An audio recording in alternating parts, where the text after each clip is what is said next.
Welcome to Wushu at Home, coming to you live from my apartment in Brooklyn, New York. Thank you so much for the intro, Anthony, and I want to give a shout out to my buddy Peter Wolf for that amazing session. Every time I watch Peter or train with him, I learn so much, and I learn also about how to teach just by listening to him. So as Anthony said, today I'm going to be doing a session about how to practice Wushu in a small space, and this is going to be interactive. I would like for you to follow along if you're able to. You're probably wondering exactly how are we going to do Wushu in my living room. And I wanted to actually leave this here to show you how I have to prepare for every Wushu class. So, when the pandemic hit, I live in Brooklyn, New York, as was mentioned before. New York was a tough place to be. A lot of people were hurting. The shutdown happened very, very quickly. And all of a sudden, we couldn't go to work. We couldn't see our friends. And as Wushu enthusiasts, we could no longer go to our Wushu school, be with our classmates, see our teacher, and just a huge component of my life suddenly disappeared. So a small group of the students in New York with my Sifu Chen Ying, we decided that we would try our best to practice Wushu over Zoom. We had never done it before. If you had told me, would it be possible to teach Wushu out of my apartment? I would have said, no way. It's impossible. I live in a very, very small apartment. And we're used to Wushu being a sport where we have lots and lots of space, high ceilings, carpet, etc. But we made it work. So after we started doing those classes, I realized what a big component that filled, what a void that filled in my life. And I thought that other people must be going through that same thing. So I started teaching classes online for free. We call it Wushu at Home. 2 classes a week, and it attracted students from not only all over the United States, California, Texas, Chicago, New Jersey, but also students internationally. Students from Mexico, from Chile, from Argentina, Ukraine, England, India. And all of a sudden we had this awesome little community of people that were coming together to train. And it has been a real honor and a pleasure to share Wushu with them. And also, to be honest, helped save me. This is my world for the first 2 months of the pandemic. I didn't go outside. Obviously, no friends were coming over to visit me. So the class was really helped me mentally and emotionally get through it. So today, I'm going to share with you some exercises that we do in the class, but also talk about why we do, or why I've taught these exercises the way I do. So first off, we are under some severe limitations in this space. This looks big, but that's because I've got a wide angle lens on my iPhone. Since you're all Wushu people, just to give you a visual cue of how small this space is, this is my spear. This space is barely as long as my spear, and I'll put the spear butt up against the wall, and the tip of the spear is literally like inches away from the camera. And this is the setup that I use for a Wushu, little 3-dimensional virtual reality spear coming at you there. So what don't we have? We don't have a lot of space. We don't have that one-on-one. We don't have physical touch. I don't have mirrors all along one wall. But rather than focus on what we don't have, we can focus on what we do have. How can we change the exercises that we do to fit the space that we have? So I'm going to keep talking, but let's go ahead and warm up. If you were with Peter, you're probably already warmed up, but I want to run through just a few exercises in case you aren't. Quickly, I'd love for this to be more interactive. For the people that are here attending either on Zoom or on Facebook, put in the chat where you're logging in from. I would love to hear where you are, what city, what country. And also, if you're practicing Wushu at home. Let's start with our wrists. This exercise, you can put your wrists together with the palms touching one another, and we'll just do some hand circles. So as we're doing these circles, we want to keep our hands in contact with one another. So we're warming up our wrists. We're warming up our forearms. And as we make the movements a little bit larger, we can start engaging the chest, the shoulders, the upper back. And let's go ahead and start bringing those hands up above the head. So now we're engaging our upper back. Maybe you might feeling a little bit of heat coming through your arms, which is good. Let's switch directions. So whichever direction you were going before, switch it up. Take that up. What do we got coming in here? Cities and states. NYC, baby. There you go. Arizona. Nice. Santiago, Chile. All right. All right. Chileans in the house. Let's do some ankle circles. No, super cool. You know, a lot of people that have joined the class are people that I've met maybe, you know, once or twice at a competition, or maybe we talk online. You know, we're Facebook friends, but being able to have that interaction weekly on Zoom has been really awesome. Super, super fun. So thank you, everybody who's here, especially the ones that are coming from the class.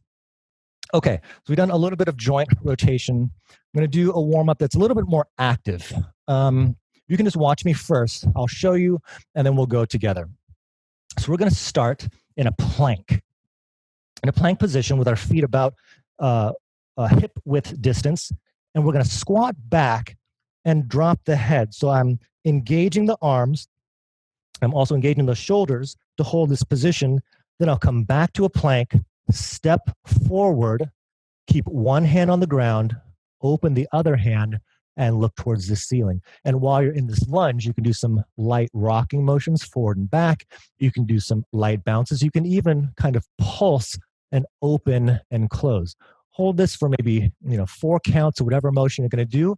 Come back into plank, back into that kind of squatting position. And then when we come back up, step forward with the other foot. Same thing. Okay, so if you want to join along, go ahead, lunge, one hand on the ground, one hand to the ceiling, and move around. So what we're not doing here is just going into a stretch and just simply holding the position. And we're not also just trying to stretch or engage one part of our body. We want to go through a set of movements that activate more than one part of our body. And in this case, we're doing the hips, we're doing the hamstrings, we're activating the glutes, the shoulders. We're also getting our eyes and our neck involved by turning. So we'll go through this rotation of movements maybe about 6 to 8 times. Again, it's not set in stone. You can hang out in a specific position if something feels good, or if you feel a bit of tightness or soreness. Give that part of your body a little bit of attention. Remember, staying active in all these positions. Active meaning I'm pushing off of the ground. I'm not letting my shoulder I'm not falling into my arm. I'm actively pushing and I'm actively reaching. Let's do 2 more, 1 more on either side.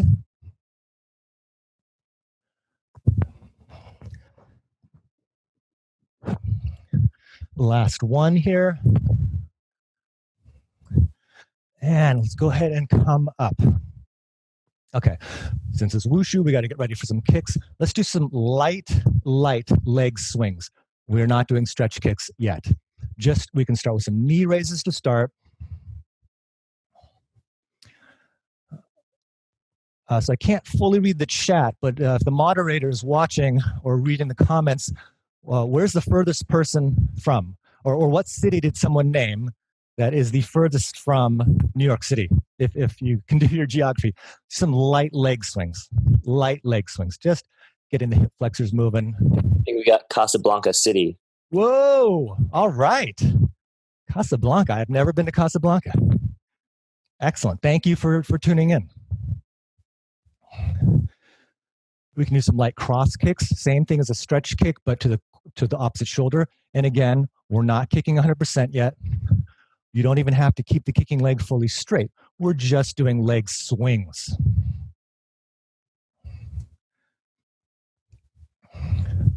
We can do some little swings to the side like we're doing a side stretch kick, but not really. You can do one leg at a time.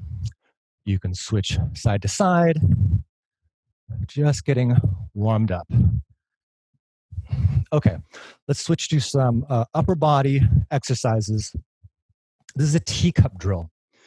If you've practiced some internal arts like bagua or some traditional styles of wushu, you may be familiar with this drill. This has also been pretty popular in other movement modalities, including Ido Portal style movement, if you're familiar with that. I really like it as a warm-up for wushu, not just because it's good for the joints and for full body coordination, but because it actually will help build skills that we can utilize later. And I'll show you at least one wushu combination that will incorporate this teacup drill. So the teacup drill is this. Throughout the movement, we want to make sure that our palms are facing upwards. Okay, that's the rule number one. So we'll start with our right hand, or if you, I'll do my left hand. You can mirror me with your right hand. Start with the palm facing up. We're going to push the hand above the forehead. Then we're going to turn the fingers out as far as we can until we can't really, it feels a little uncomfortable. Then we're going to switch and flip the hand underneath the armpit. Okay, try it again. Hand above the forehead, turn the hand out. Can't turn anymore. Flip it underneath my armpit and back to the waist. So the reason it's called the teacup drill is that if you had a teacup filled with hot tea, if you were very good at this, you could move without spilling the tea. I do not recommend you do this with hot tea. What you can do, however, is use a light book. You don't have to do this now. I'll show you this as a tool you can use. If you put the book on your hand but don't grab it, and see if you can do this movement. Okay, let's switch to the other hand. Same thing. Switching to your left hand. I'll do it with my right so you can mirror me. Hand up above the forehead, turn the fingers out. I can't turn anymore. I'll flip that hand underneath my armpit and back. Let's do this a couple more times. Hand up, turn it out, back, under, and to the waist. Now, I'm going to talk as we do this. Start out simply. Okay, start out simply. You can just really utilize your arm. But then as you get more familiar with the movement, we can access more of the shoulder and the back. We can lean a little bit. We can start using our waist. We can look at the hand as it turns around. So now we're using eye tracking, right? Adding more stimulus to the movement. Because that's a forward teacup. Let's do a reverse teacup.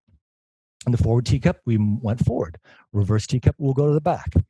Start with your right hand. I'll do my left. And we'll point the fingers back. Push the hand up our spine, over, and immediately turn, then go under. I'll do this with my right hand with my back face to you if that's easier for you. Fingers pointed back. Push the hand up. Turn the fingers forward, keep them turning, then underneath and back. Try it one more time together. Hand up, turn the hand forward, and flip it underneath the armpit. Let's switch to the other hand. Now you're going to do your left hand. I'll do my right facing you so you can mirror me. Fingers back and up.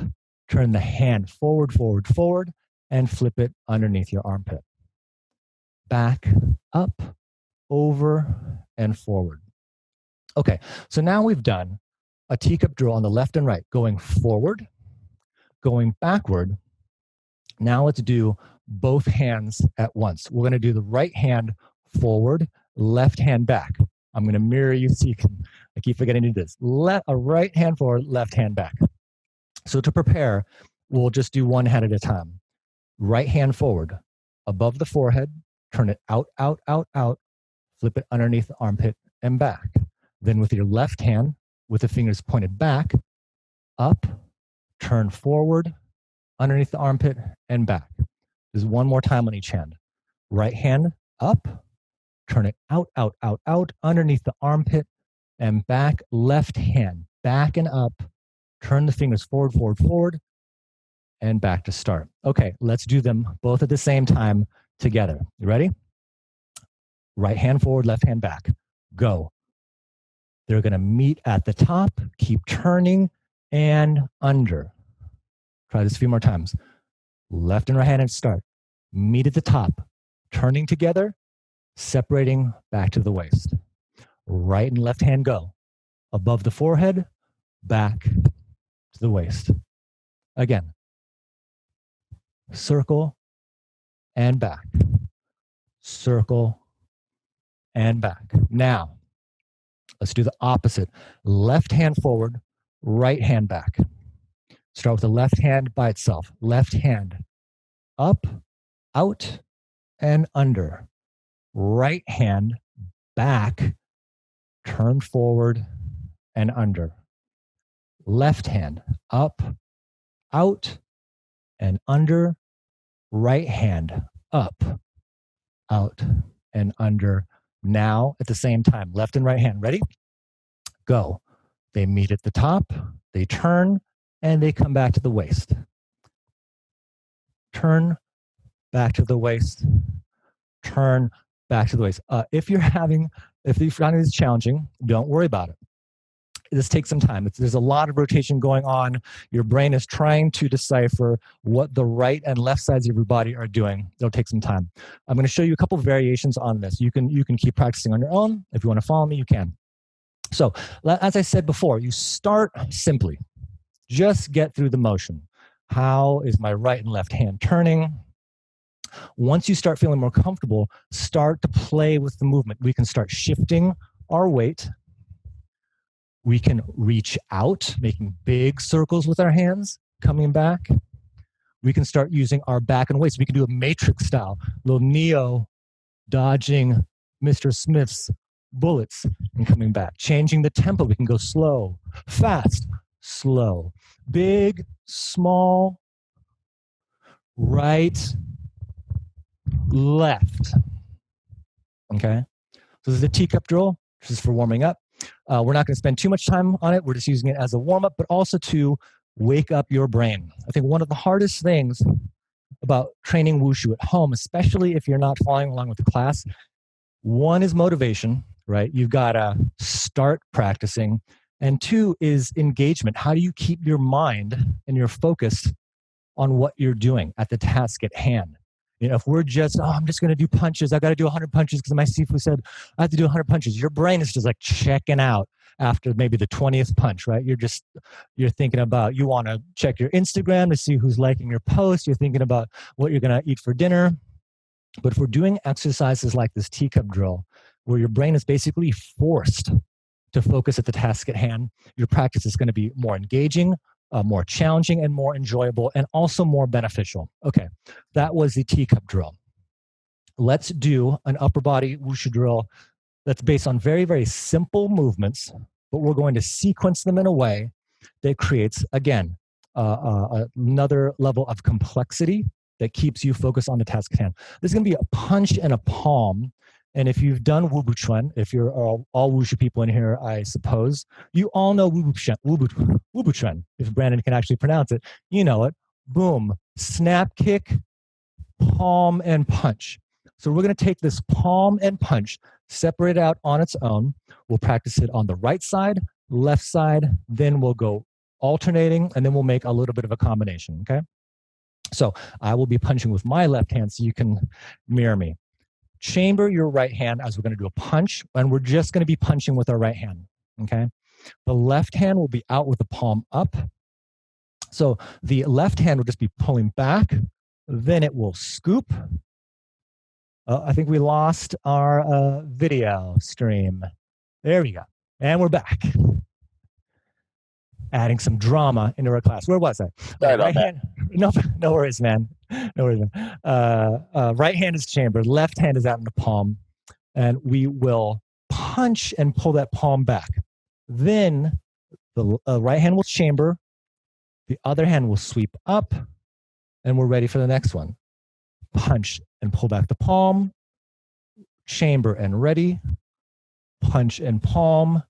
Chamber and ready. Now, when you're doing this drill, if you have a camera, I can see myself here. You folks at home can't. Or if you have a mirror, check yourself when you're doing the movement.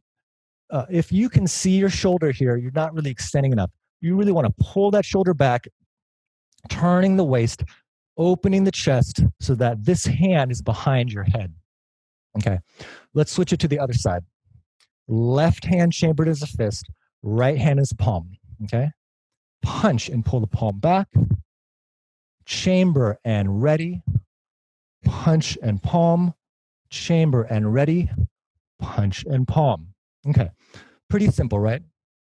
Although we're really used to like punch, punch, punch, punch, punch, so adding the palm might be a little bit confusing. But now let's do 10 on the right and then 10 on the left, okay? Right hand chambered, left hand out. We'll go 1, ready, 2, ready, 3, ready, 4, ready, 5, ready, 6, ready, 7, ready, 8, ready, 9, ready, 10. Switch it up to the other side. Same thing. Let's do 8. 10 seemed a little bit too long. Let's get into like number 6, and I'm like, we should probably move on, Brandon. Okay, chamber that left hand. Right hand is out. Punch, chamber and ready. 2, ready, 3, ready, 4, ready, 5, ready, 6, ready, 7, ready, 8. Okay, that was right side only, then left side only. Now let's do alternating, okay? It's gonna be a little different. Just watch me first. This time, after every punch, the fist will turn to a palm. The palm will chamber into a fist. Then we'll punch with the other side. Then we'll change. The fist turns to a palm. The palm chambers to a fist. Then we'll punch with the other side, okay? So we're going right, left, right, left. Let's start it out. Punch, switch, punch, switch, punch, switch, punch, switch, punch, switch, punch. Okay. So not too bad, right? We've done the right side, we've done the left side, we've been alternating. Now, we're going to do 4 on the right, 4 on the left, right, left, right, left. And we're going to keep looping that. 4 on the right, 4 on the left, right, left, right, left. I'll do this facing you, slightly at an angle. Let's start with that right hand chambered, okay? 4 on the right, ready? Punch, ready. 2, ready. 3, ready. 4, switch, left, ready. 2, ready. 3, ready. 4, and 1, switch. 2, switch. 3, switch. 4, ready. Right, ready. 2, ready. 3, ready. 4, switch. Left, ready. 2, ready. 3, ready. 4, switch. 1, switch. 2, switch. 3, switch. 4. Okay. If you didn't quite get it the first time, that's okay. This video will be up online. You can review it there. I also have a recording of this on our YouTube channel as well. Okay. So why do this? 1, punches are an important wushu technique. And if you're not practicing your punches, if you're only doing punches in a combination in your form, you're probably not practicing enough, especially if you're like intermediate, beginner, if you've done wushu for like 1 or 2 years. You need to practice a lot of punches, but no one enjoys doing 100 punches like this. Like, as I said before, your brain is just going to disengage. So if we take a simple technique, add a level of complexity on it, combine it in a way that makes it more challenging and interesting, your brain has to focus to keep up, okay? That's one example for a punching combination. Let's work on kicking. We're not going to kick real heavy because we didn't do a lot of warm-ups, but so please, you have to moderate your own physical exertion right now, as I will as well. We're going to work on kicking with a shuffle step. So basic wushu kicks, right? We all know it, right? And go, and front stretch kick. And in my apartment, I got 3 kicks, and then I have to stop. And what am I going to do? Is this how I really want to practice wushu? 3 stretch kicks, and then turn and do 3 stretch kicks towards the camera, and then turn and go over to my bedroom? No, that doesn't make sense. It's stupid. kind of a waste of space and a waste of time. So how can we practice our basic wushu kicks in a small space? And we can do that by adding kind of shuffle steps. So we're going to do some kicks with the right leg. We'll just do stretch kicks just with the right leg. You can just watch me first, or if you feel good, you can follow along. I'll leave that up to you. So palms out.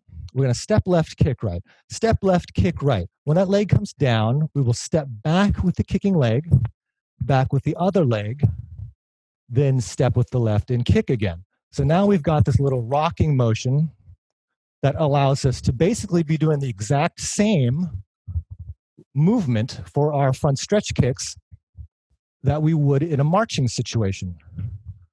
But I'm just moving backwards and forwards. I only need about 4 or 5 feet, or maybe longer if your legs are longer, or shorter if your legs are shorter. So that's one leg at a time. And if we did it on the left, it'd be the same thing. Step right, kick left, bring that left foot back, step back with the right, step forward with the right, kick left. Just this little shuffle step. Okay, what if we want to alternate feet? Very, very simple. We just step forward with the opposite foot. So we'll do the same thing, front stretch kicks. Stepping with the left, kicking right. Bring that right foot back. Bring the left foot back. Step right, kick left. Bring the left foot back. Right foot back, step forward to the left, kick. Same basic little rocking, shuffling step, whatever you want to call it. And now I'm going back and forth. All right? This is fairly simple. Probably some of you have figured this out on your own. I just wanted to go over it. But this allows us, we're doing the exact same movement that we would have been doing at our wushu school. We have lots and lots of space, but we can do it. We can constrain ourselves in very small space. So that's kicking with a shuffle step. Let's do some, let's do it with a snap kick. Let's do it with a snap kick, because I'm going to bring this up in another combination. Time check, good, 4:30. Don't worry about the hands. You can put them on your waist.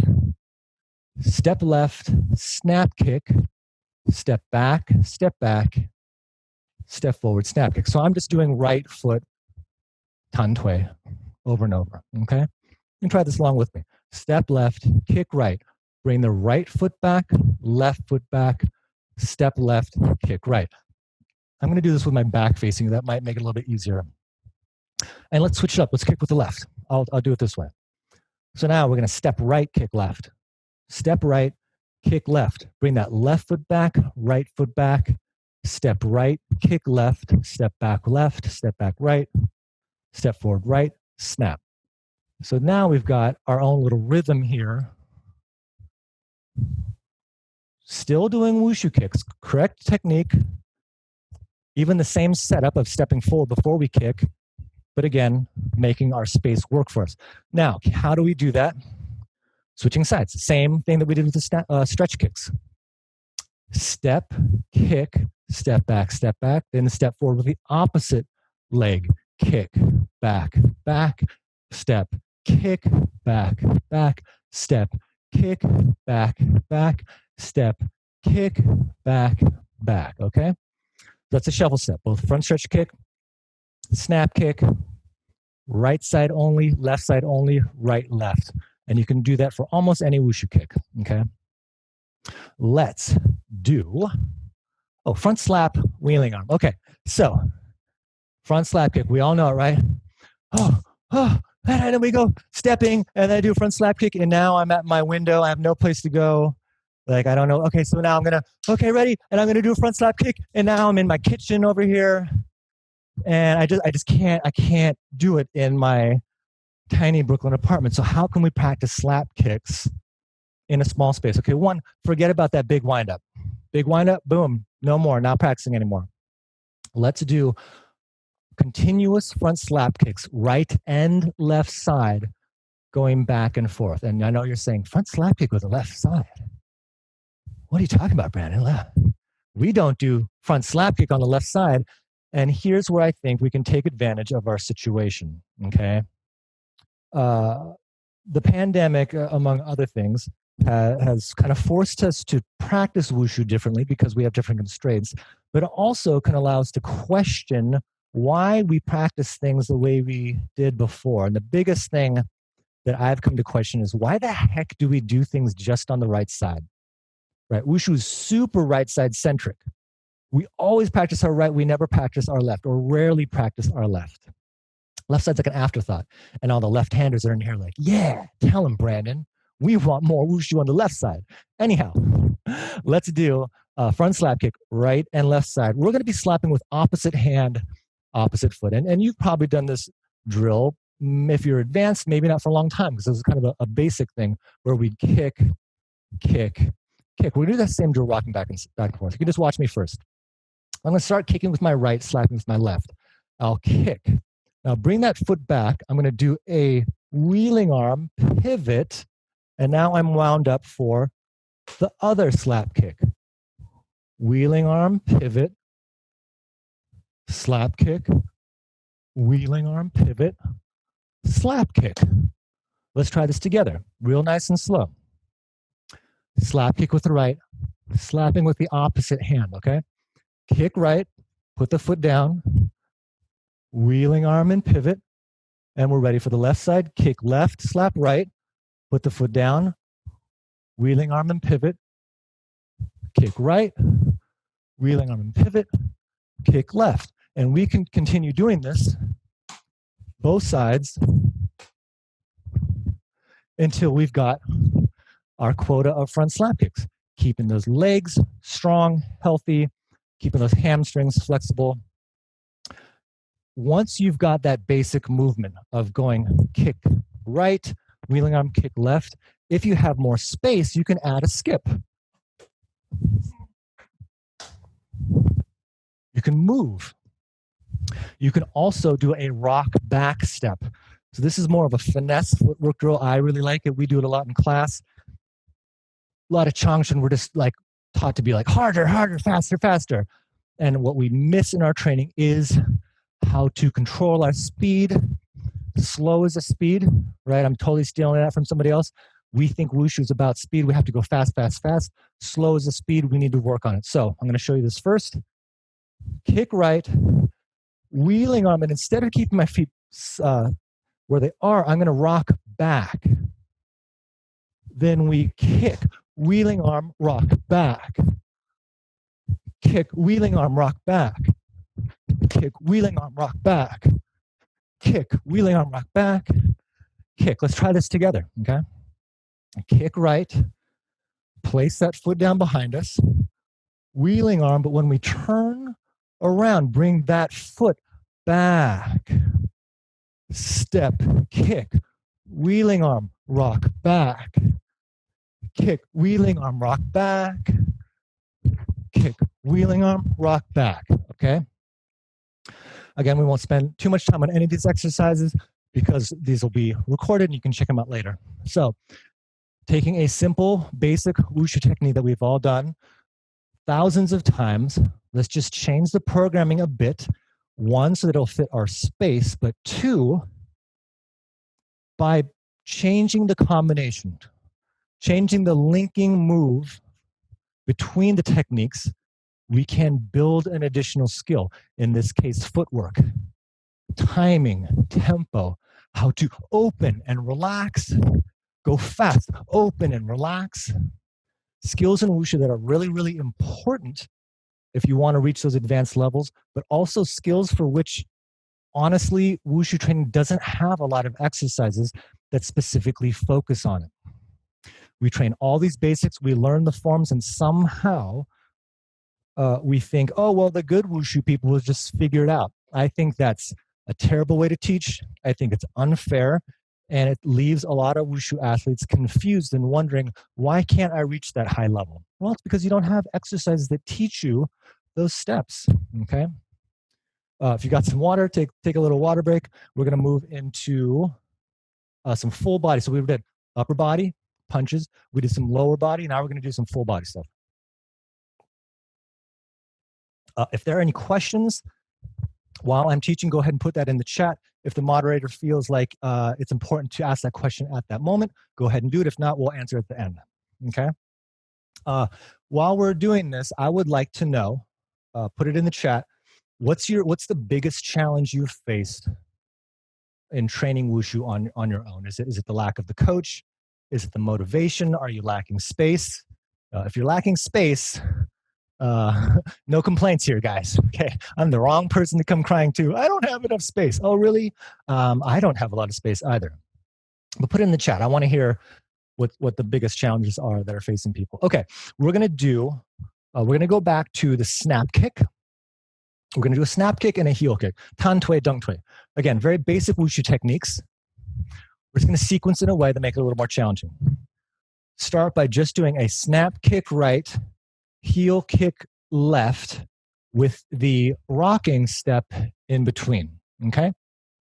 So let's do a snap kick on our right, put the foot down, switch, kick left with the heel, put the foot down, switch, snap kick right, step, step, step, heel kick left, step, step, step, tan tui, dung tui, tan tui, dung tui. Pretty easy, right? Or at least not easy, but pretty simple. So let's switch it up. Let's go to the other side. Left leg, snap kick, right leg, heel kick, okay? Left leg, snap kick, step, step, step, right leg, heel kick, step, step, step, left leg, snap kick, snap, step, step, right leg, heel kick. Okay, pretty simple, right? Let's add the hands. We had one question, or I guess go for it. Question, comment. Seems to be motivation is generally an issue. Motivation, yeah, it's tough. I think even in a non-pandemic situation, motivation is tough. You know, we don't have that in our schedule now. You know, before it's like, oh, I go to work and I know I have to leave work at 6:30 because I'm going to wushu, and I get there and I open the door, I put my bags down, and I forget about all my problems. I'm there with my sifu, I'm there with my classmates, practice hard for 2 hours, and then I go home. Yeah, motivation, tough. I have no answers for that. But I think that if you can build your own tools so that practice, you know, is going to be interesting rather than practice being a chore, that can help with motivation. Because part of motivation is you have to overcome that obstacle. So if you remove the obstacle, motivation is less of an issue. Okay, let's do a snap kick, heel kick, adding the hands. We're going to do a palm strike with that snap kick. Again, a basic move you've all done a bunch of times. Palm and snap. With the heel kick, we're going to do a grab and pull. Grab, pull, and kick. This was in some old Cha-Chuan combination or a beginner form I did a long time ago. I can't remember what the form is, but I know it had that move. Really simple. So the hand, grab, grab, pull. Grab, grab, pull. And when we pull, we do the heel kick. So let's put it all together. We'll go real slow, okay? Snap kick with the right, palm strike, okay? Snap kick, palm strike. Put the foot down, step, step.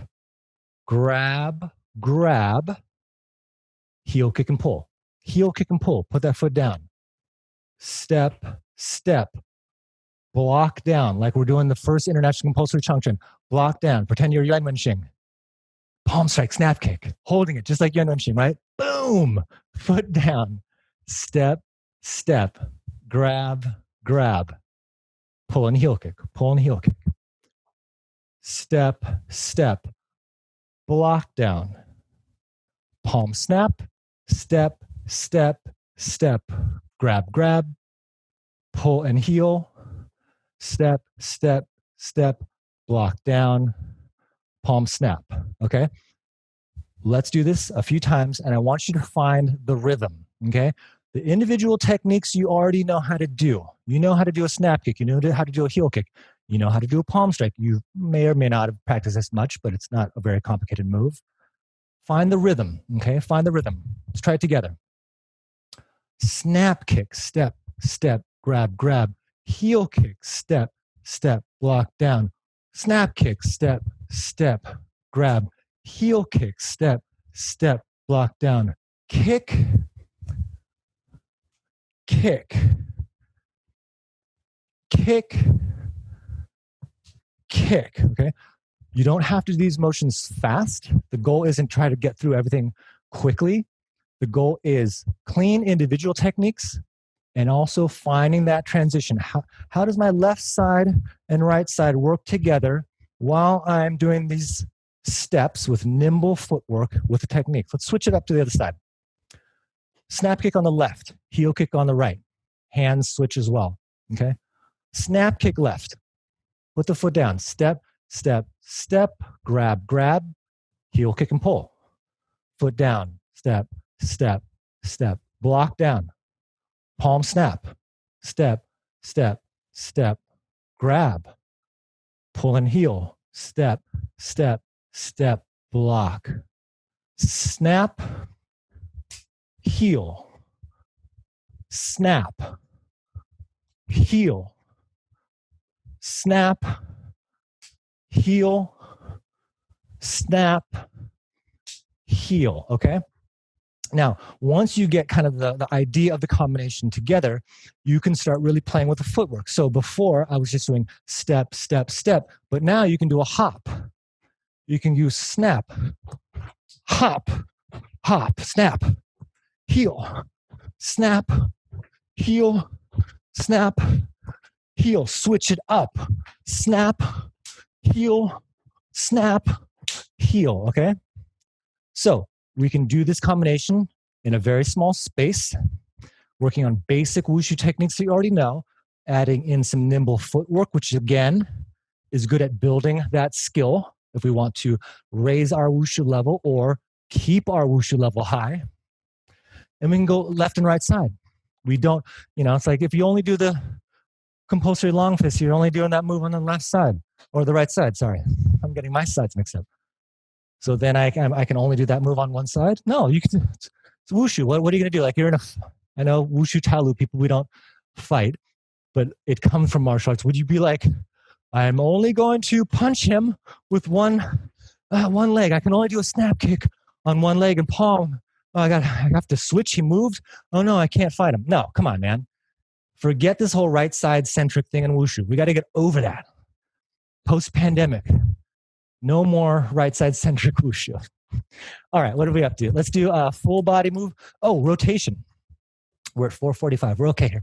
Okay, so this combination is less about the specific technique and it's more about the idea. It's about how to pivot with the lower body and move the upper body. We're also going to be adding turning and rotation.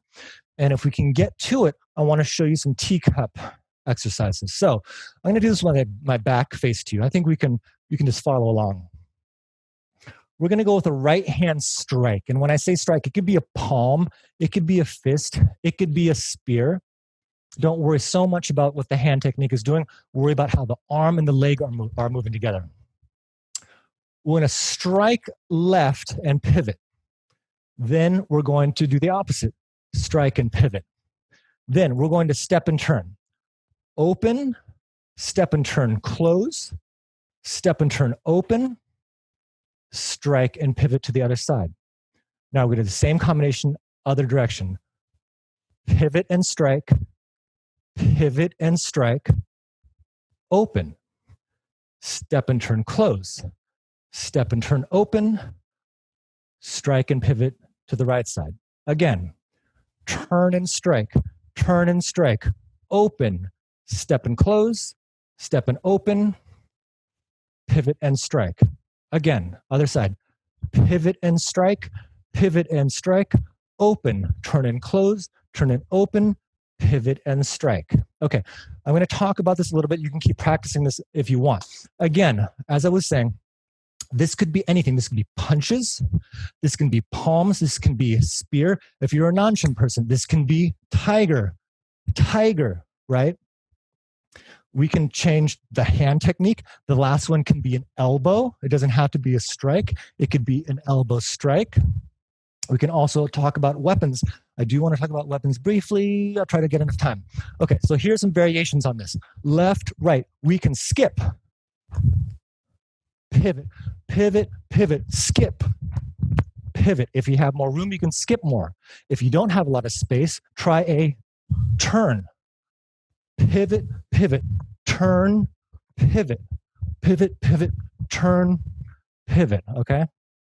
Taking one combination that you can change to work for you. I'm going to use a stick here, and I'll get into this in a little bit. We could do this with a sword. Sword, sword. If it was Dao, cut coil, slash, slash, stab, cut coil, gongbu, right? If it was Jianshu, could be a Yun Jian, all right? Just an example of taking one combination that you can then repurpose depending on what you want to work on. You want to work on Nanshen, work on Nanshen. Want to work on Changshen, Changshen. You can even add weapons. Okay, we are running out a little bit of time. I wanted to get to, how to make your wushu practice at home interesting. Add in the element of innovation and freestyle. And I don't mean innovation like create a new wushu move. I mean combine things in a way on the fly, in a new way on the fly. So triangle stepping. Triangle stepping, if you think of 1 point being here and 2 points being in the back, we can do these steps through all of them. It's like we're doing a little waltz, right? A little waltz. But take the triangle stepping idea, and then we can start adding stances. You want to make it real simple? It would be a gongbu, mabu, gongbu, mabu, gongbu, right? That's very, very simple. Or we can change it up. We can go dingbu, dingbu, gongbu, dingbu, dingbu, tishi, chabu, chabu, kick, right? So just with 3 points as our guide, we can now do a lot. We can do all the stances. We can do chabu, tishi, tantui, dingbu, guibu, up. We can start doing different styles. Nanshen,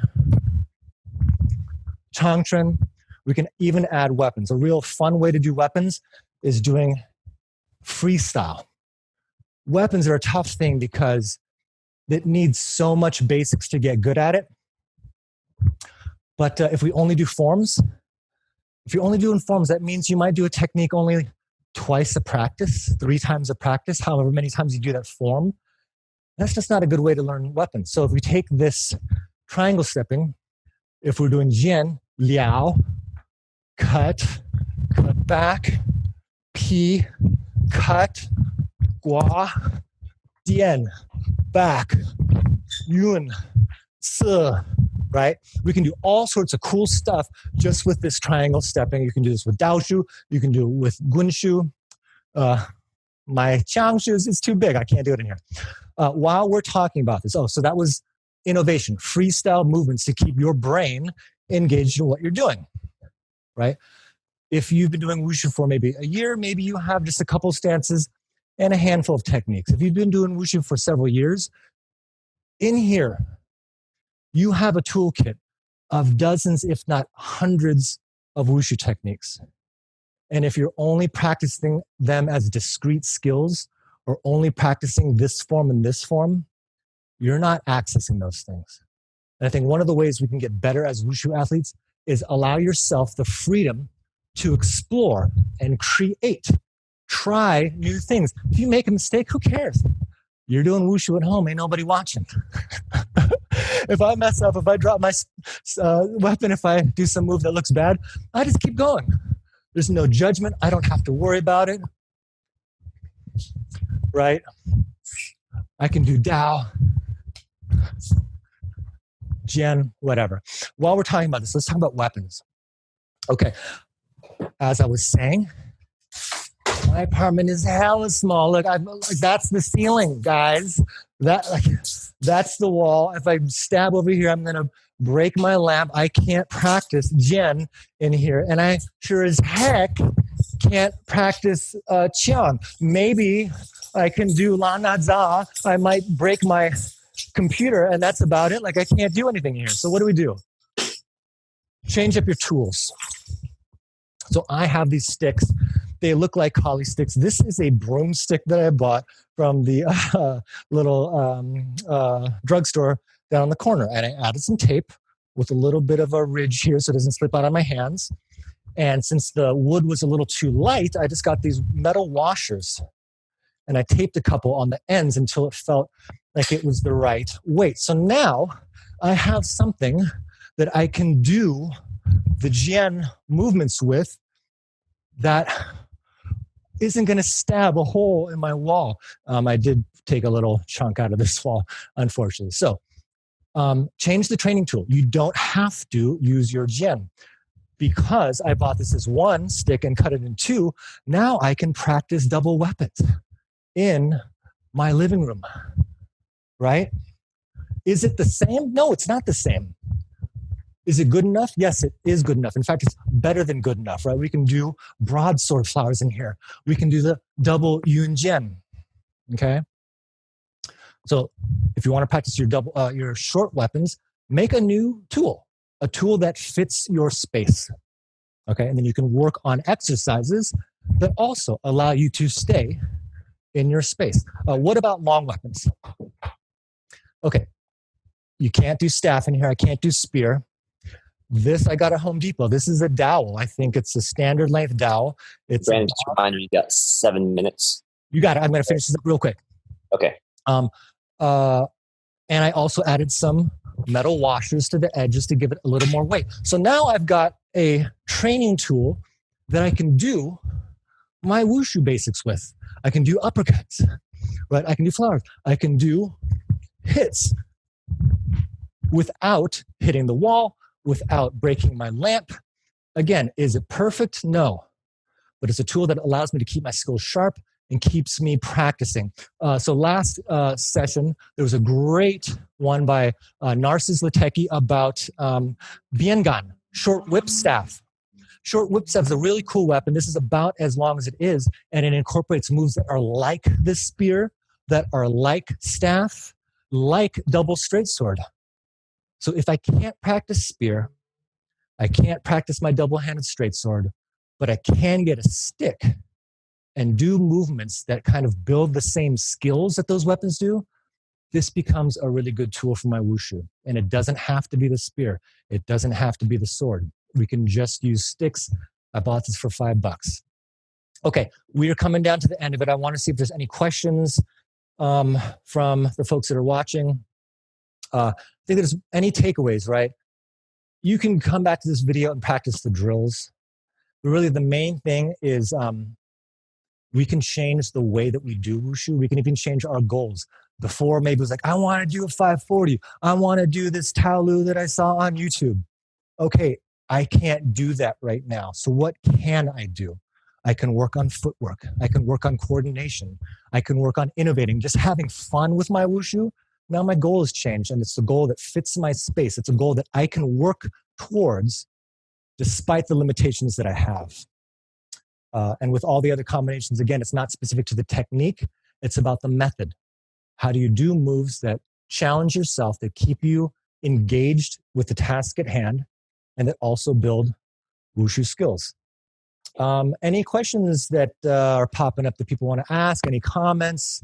Hey, Brandon, we don't have any questions at the moment, but I have a question for you. Yeah, sure. So back to motivation, some people create lesson plans. Some people kind of rely on routine of just what they always do. Mm-hmm. Can you elaborate how you go about creating a lesson plan and how you vary it for yourself? So I teach 2 open classes a week, Wushu at Home. Those are on Tuesdays and Saturdays. I also lead our New York group Tuesday, Thursday, Saturday. So what I do, one, I watch a lot of videos. And not just wushu videos. I look at fitness videos. I go on Instagram. There are people that I follow that do other things. Ido Portal movement, animal flow, yoga. Look at how they program their combinations. Yoga is like the king of small spaces. You're literally just doing it on a mat. So look at other movement modalities that are able to work in a small space. Look at them for ideas on how you do stuff. I also just write down notes. I draw. I'm trying to see if I have any stick figures. I draw things like this. If I have an idea, I'm like, what is it? This is a little conditioning drill. And then I write out a lesson plan. I don't do it so much anymore. I write out a lesson plan. Here are the 3 drills I want to work on. And then that's what we do in class. And it's a lot of trial and error. Not every class I've taught is the best class in the world. But just as practicing wushu, we have to do trial and error. Same thing with teaching. Some things work, some things don't. Then you discard the things that don't work so well, and you work on trying out new things that are like the ones that worked. And Brandon, we got one more question. Yeah, from Eric Louie. Eric Louie. Why do you like burritos more than tacos? Okay, here's a basic thing, man. Tacos are great. I think quality meat, tacos are great. But I like that pico de gallo. I like that soft tortilla on the outside. Corn tortillas are great. Austin, Texas is also good about handmade flour tortillas for tacos. But I love that big, soft tortilla around my burrito. Thanks, Eric, for that question. Any other questions? I think you're good. Okay, I'm going to put some links in the chat. WushuAtHome.com. I just got that URL. I'm going to put links in there. You can also join us on Facebook. I have a new Instagram account for Wushu at Home. And I'm also going to be putting classes on YouTube and on this platform called Teachable. For now, most of that is going to be free. If it's not free, it'll be a couple bucks. But for all the Wushu people out there, I know this is a very challenging time. It's a challenging time for all of us. My heart goes out to all the Sifus and all the school owners. I know you're in a difficult position. But for the Wushu practitioners, let's keep doing what we love despite our limitations. Don't focus on what we don't have. Focus on what we do have. My name is Brandon Sugiyama. Thank you so much for joining me today. I'm going to put those links in the chat. Practice Wushu. Be safe and healthy. And thanks for coming, you guys.